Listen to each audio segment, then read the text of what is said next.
ಪ್ರೀತಿಯ ದ್ವಿತೀಯ PUC ವಿದ್ಯಾರ್ಥಿಗಳೇ, ಮತ್ತೊಮ್ಮೆ ನನ್ನ ಯೂಟ್ಯೂಬ್ ಚಾನಲ್ಗೆ ಸ್ವಾಗತವನ್ನು ಕೋರ್ತಾ ಇದ್ದೇನೆ. ಎಲ್ಲರಿಗೂ ಕೂಡ ದೇವರು ಆರೋಗ್ಯವಾಗಿ ಇಡಲಿ. ಪರೀಕ್ಷೆಯ ಸಮಯ ಅಲ್ವಾ, ಆರೋಗ್ಯವೇ ಭಾಗ್ಯ ಅಂತ ಕರಿತೀವಿ. ಹಾಗಾಗಿ ಆರೋಗ್ಯ ಚೆನ್ನಾಗಿದ್ದರೆ ಓದಿದ್ದೆಲ್ಲ ನೆನಪಿರುತ್ತೆ. ಚೆನ್ನಾಗಿ ತಿಂದು ಗಟ್ಟಿ ಇರಿ, ಚೆನ್ನಾಗಿ ಓದಿ. ಬನ್ನಿ, ಈಗಾಗಲೇ ನಾವು ಮಾದರಿ ಪ್ರಶ್ನೆ ಪತ್ರಿಕೆ 1, ಮಾದರಿ ಪ್ರಶ್ನೆ ಪತ್ರಿಕೆ 2, ಮಾಡಲ್ 1, ಮಾಡಲ್ 2 ವಿತ್ ಕೀ ಆನ್ಸರ್ ಈಗಾಗಲೇ ಅಪ್ಲೋಡ್ ಮಾಡಲಾಗಿದೆ. ಇದು ಸಬ್ಜೆಕ್ಟ್ ಯಾವುದು? ಅರ್ಥಶಾಸ್ತ್ರ. ಪ್ರತಿಯೊಂದು ವಿಷಯದ ಮೇಲೆ ಆಯಿತಾ, ಅಕ್ಟೋಬರ್ ತಿಂಗಳಲ್ಲೇ ನಾವು ಅಪ್ಲೋಡನ್ನು ಮಾಡಿದ್ವಿ. ಅಕ್ಟೋಬರ್ ಸರ್, ಅವತ್ತಿನಿಂದಲೇ ಆಯಿತಾ. ಈ ಒಂದು 4 ಕ್ವಶನ್ ಪೇಪರ್ ಬಿಟ್ಟು ಹೋಗಿತ್ತು, ಅದನ್ನು ಕೂಡ ಇವತ್ತು ಕವರ್ ಮಾಡ್ತಾ ಇದ್ದೇವೆ. ಹಾಗಾಗಿ ಸ್ವಲ್ಪ ಲೇಟಾಗಿದೆ, ಕ್ಷಮಿಸಬೇಕು. ಭಾಗ ಎ ನೋಡ್ತಾ ಹೋಗೋಣ. ಸರಿಯಾದ ಉತ್ತರವನ್ನು ಆರಿಸಿ ಬರೆಯಿರಿ. ಒಂದು ಆರ್ಥಿಕತೆಯ ಕೊರತೆ ಸಂಪನ್ಮೂಲಗಳು ಡ್ಯಾಶ್. ಸರಿಯಾದ ಉತ್ತರ ಆಪ್ಷನ್ ಎ, ಸ್ಪರ್ಧಾತ್ಮಕ ಬಳಕೆಯನ್ನು ಹೊಂದಿವೆ. ಕ್ವಶನ್ ನಂಬರ್ 2, ಪರಿಪೂರ್ಣ ಪೈಪೋಟಿ ಮಾರುಕಟ್ಟೆಯಲ್ಲಿ ಕೊಳ್ಳುವವರು ಮತ್ತು ಮಾರುವವರು dash. Question number 2 right answer is ಬೆಲೆ ಪಡೆಯುವವರು ಅನ್ನುವಂಥದ್ದು ಸರಿಯಾದ ಉತ್ತರ. ಮಹಾ ಆರ್ಥಿಕ ಕುಸಿತದ ವರ್ಷ ಡ್ಯಾಶ್ ಅಂತ ಇದೆ. ಇದಕ್ಕೆ ಸರಿಯಾದ ಉತ್ತರ ಕ್ವಶನ್ ನಂಬರ್ 3ಕ್ಕೆ ಆಪ್ಷನ್ ಸಿ ಆಗಿರುತ್ತೆ. 1929 is the right answer. Question number 4 my dear children, NNP = GNP minus dash ಅಂತ ಇದೆ. ಇದೇನು ಇಲ್ಲಪ್ಪ, ಇದರ ಫಾರ್ಮುಲಾವನ್ನು ಕಂಪ್ಲೀಟ್ ಮಾಡಬೇಕು. ಬಿ ಅನ್ನುವಂಥದ್ದು ಸರಿಯಾದ ಉತ್ತರ, ಸವಕಳಿ. ಕ್ವಶನ್ ನಂಬರ್ 5, ಕೆಳಗಿನವುಗಳಲ್ಲಿ ಯಾವುದು ಕಾಗದದ ತೆರಿಗೆ ಉದಾಹರಣೆಯಾಗಿದೆ? ಸಂಪತ್ತಿನ ತೆರಿಗೆ ಅನ್ನುವಂಥದ್ದು ಸರಿಯಾದ ಉತ್ತರ. ಈಗ ಫಿಲ್ ಇನ್ ದ ಬ್ಲ್ಯಾಂಕ್ಸ್ ಕಡೆಗೆ ನೋಡೋಣ. 5 marks fill in the blanks. ವಾಸ್ತವವಾಗಿ ಎಲ್ಲ ಆರ್ಥಿಕತೆಗಳು ಡ್ಯಾಶ್ ಆರ್ಥಿಕತೆಗಳಾಗಿವೆ ಅಂತ ಇದೆ. 6ಕ್ಕೆ ಸರಿಯಾದ ಉತ್ತರ ಮಿಶ್ರ ಅಂತ ಇದಲ್ವ, ಮಿಶ್ರ ಪೇಡ, ಅದು ಸರಿಯಾದ ಉತ್ತರ.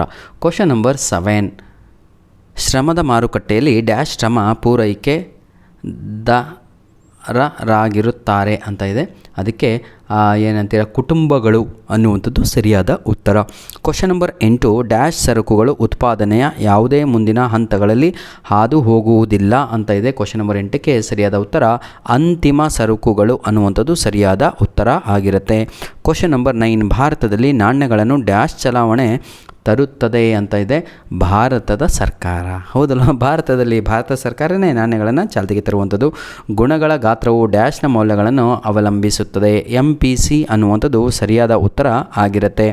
ಈಗ ಹೊಂದಿಸಿ ಬರೆಯಿರಿ ಕಡೆಗೆ ಹೋಗೋಣ. ಇದು ಕೂಡ 5 ಮಾರ್ಕ್ಸಿಗಿರುತ್ತೆ. ನಿಮಗೆ ಪಾಸಿಂಗ್ ಮಾರ್ಕ್ಸು 24 ಆಗಿರುತ್ತೆ. ಕ್ಲಿಯರ್ ಆಲ್ ಆಫ್ ಯು, ಆಯಿತಾ. ಈ ವಿಡಿಯೋದ ಡಿಸ್ಕ್ರಿಪ್ಷನ್ ಬಾಕ್ಸಲ್ಲಿ ನಿಮಗೆ ಬೇಕಾಗಿರೋದು ಪ್ರತಿಯೊಂದು ಲಿಂಕ್ಸ್ಗಳನ್ನು ಕೊಟ್ಟಿರ್ತೇನೆ. ಬನ್ನಿ, ಏನೇನೆಲ್ಲ ಇದೆ ಅಂತ ನೋಡ್ತಾ ಹೋಗೋಣ. ಕ್ವಶನ್ ನಂಬರ್ ಎಗೆ TFC + TVC ಅಂತ ಇದಲ್ವ, ಅದಕ್ಕೆ ಸರಿಯಾದ ಉತ್ತರ ಬಂದು ರೈಟ್ ಆನ್ಸರ್ ಈಸ್ ಆಪ್ಷನ್ 5. ಯಾವುದು? TC ಅಂತ ಇದಲ್ವ, ಅದು ಸರಿಯಾದ ಉತ್ತರ ಆಗಿರುತ್ತೆ.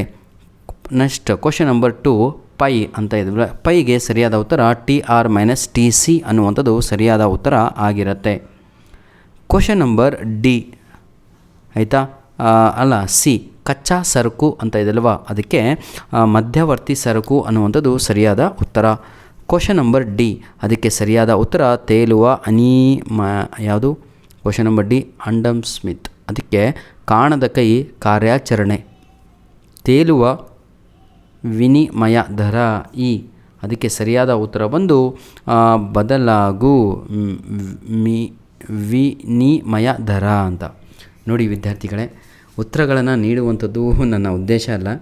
ಕೆಲವರು ಪಾಪ ಉತ್ತರಗಳನ್ನು ಹುಡುಕ್ತಾನೆ ಆ್ಯನ್ಯುವಲ್ ಎಕ್ಸಾಮ್ ಬಂದುಬಿಡುತ್ತೆ. ಯಾಕಂದರೆ ಕೆಲವೊಮ್ಮೆ ಉತ್ತರಗಳೇ ಸಿಗ್ತಾ ಇರಲ್ಲ. ಅದು ಸ್ಪೆಷಲಾಗಿ 2 ಮಾರ್ಕ್ಸ್, 4 ಮಾರ್ಕ್ಸ್, 6 ಮಾರ್ಕ್ಸ್ ಅಂತೂ ಸಿಕ್ಬಿಡುತ್ತೆ 10 ಮಾರ್ಕ್ಸಿನ ಪ್ರಶ್ನೆಗಳಿಗೆ. ಆದರೆ ಈ MCQsಗಳು ಭಾಳ ಪೆಚಾಡ್ತಾ ಇರ್ತೀರ. ಹಾಗಾಗಿ ಸಂಪೂರ್ಣವಾಗಿ ನಿಮ್ಗೆ ಅಪ್ಲೋಡನ್ನು ಮಾಡಿಕೊಟ್ಟಿದ್ದೇನೆ. ಇದು ನಮ್ಮ ಕೊನೆಯ ವಿಡಿಯೋ ಅಂತ ಅನ್ನಿಸ್ತಾ ಇದೆ ನನಗೆ, ದ್ವಿತೀಯ PUC ವಿದ್ಯಾರ್ಥಿಗಳೇ. ಇನ್ನು ಮುಂದೆ ಸಂಪೂರ್ಣವಾಗಿ ನಿಮಗೆ ಕೇವಲ ಇಂಗ್ಲೀಷ್ ಬಿಟ್ಟರೆ ಮತ್ತೇನು ವೀಡಿಯೋಸ್ಗಳು ಸಿಗಲ್ಲ ಎಕ್ಸಾಮ್ ಮುಗಿಯೋವರೆಗೂ. ಧನ್ಯವಾದಗಳು. ನಿಮ್ಮ ಪ್ರೀತಿ ವಿಶ್ವಾಸ ಹೀಗೆ ನಮ್ಮ ಜೊತೆ ಇರಲಿ ಅಂತ ಹೇಳ್ತಾ ವಿಡಿಯೋನ ಇಲ್ಲಿಗೆ ಮುಗಿಸ್ತಾ ಇದ್ದೇವೆ. ಒಂದು ಇನ್ಫಾರ್ಮೇಷನ್ ಕೊಡಬೇಕು ನಿಮಗೆಲ್ಲರಿಗೂ ಕೂಡ. ಇದೇ ವಿಡಿಯೋದ ಡಿಸ್ಕ್ರಿಪ್ಷನ್ ಬಾಕ್ಸಲ್ಲಿ ಇಂಗ್ಲೀಷ್ ಗ್ರಾಮರ್ ಲಿಂಕ್ಸ್ಗಳು, ಇಂಗ್ಲೀಷಿನ ಪಾಠದ ಲಿಂಕುಗಳು, ಪದ್ಯಗಳ ಲಿಂಕುಗಳು ಹಾಗೂ ಇಂಪಾರ್ಟೆಂಟ್ ನೋಟ್ಸ್ಗಳು ಹಾಗೂ ನಿಮ್ಮ ಎಕ್ಸಾಮಿನ ಬಗ್ಗೆ ಇನ್ಫಾರ್ಮೇಷನಿನ ಲಿಂಕ್ಗಳನ್ನು ಇಲ್ಲೇ ಕೊಟ್ಟಿರ್ತೇವೆ. ಅದನ್ನು ಉಪಯೋಗಿಸಿಕೊಳ್ಳಿ ಅಂತ ಹೇಳ್ತಾ ವಿಡಿಯೋನ ಇಲ್ಲಿಗೆ ಮುಗಿಸ್ತಾ ಇದ್ದೇನೆ. ಧನ್ಯವಾದಗಳು. ದಯವಿಟ್ಟು ಈ 3 ಮಾಡಲ್ ಕ್ವಶನ್ ಪೇಪರನ್ನು ಚೆನ್ನಾಗಿ ಓದ್ಕೊಂಡು, ಜೊತೆಗೆ ನಿಮ್ಮ ಪ್ರಿಪೇರ್ಡ್ ಎಕ್ಸಾಮ್ ಪೇಪರ್ಸನ್ನು ಕವರ್ ಮಾಡಿಕೊಂಡ್ರೆ ಸಾಕು. 80 out of 80 you can, you will. ಧನ್ಯವಾದಗಳು.